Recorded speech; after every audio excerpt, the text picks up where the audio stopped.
আর এই বাঘাযতীন কাণ্ডের মধ্যে বিভিন্ন জায়গায় যে বেআইনিভাবে বাড়ি তৈরি করা হয়েছে তার বিরুদ্ধে অভিযানে নামলো পুরসভা। এই মুহূর্তে আপনারা দেখতে পাচ্ছেন বেলেঘাটার আলিমুদ্দিন রোডের ছবি, যেখানে 5 তলা একটি বাড়ি কোনো রকম অনুমোদন ছাড়াই তৈরি করা হয়েছে, এমনটাই জানাচ্ছেন পুরসভার ইঞ্জিনিয়াররা। সেই বাড়ি ভাঙার কাজ শুরু করেছে পুরসভা।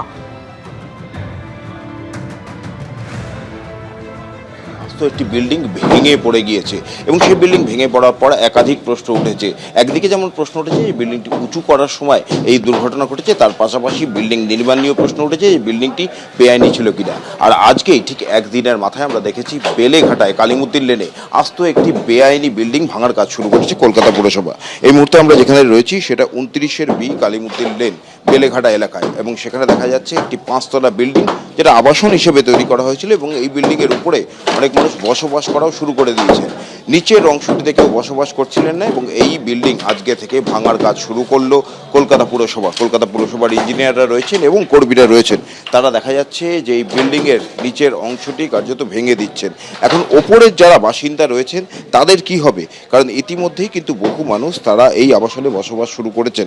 তারা কোথায় যাবেন সে বিষয়ে এখনও নির্দিষ্ট কোনো ইঙ্গিত পাওয়া যাচ্ছে না। তবে আপাতত যেটা কলকাতা পুরসভার কর্মীদের সূত্রে জানা যাচ্ছে যে নির্দেশ হয়েছে যে গোটা বিল্ডিংটাই বেআইনি, তাই গোটা বিল্ডিংই ভেঙে ফেলার এবং নিচের তলা থেকে সেই ভাঙার কাজ শুরু হয়েছে। ক্যামেরায় প্রবীরদের সঙ্গে ব্রতদীপ ভট্টাচার্য, এবিপি আনন্দ, বেলেঘাটা।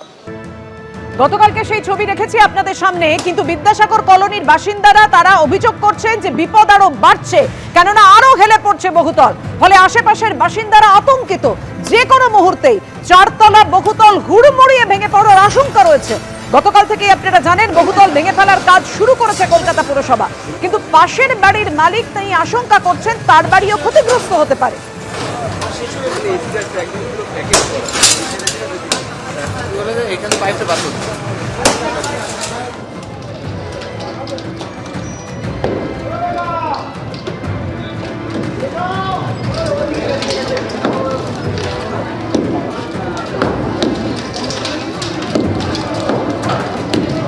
একেবারে সরাসরি এই মুহূর্তে ছবি দেখছেন সেই বহুতলটি 4 তলা বাড়ি, যেটা ভেঙে পড়ে 1 তলা বাড়ির ওপর যে ভয়ঙ্কর বিপত্তি ঘটে, সেই বাড়ি ভেঙে ফেলার কাজ চলছে। সরাসরি এই মুহূর্তে আপনারা সেই ছবি দেখতে পাচ্ছেন।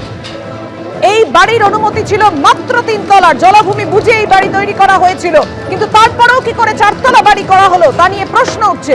বহুতলের বাসিন্দারা দাবি করছেন যে 2013 সালের ফ্ল্যাট হস্তান্তরের 5 থেকে 6 বছর পরই সমস্যা শুরু হয়।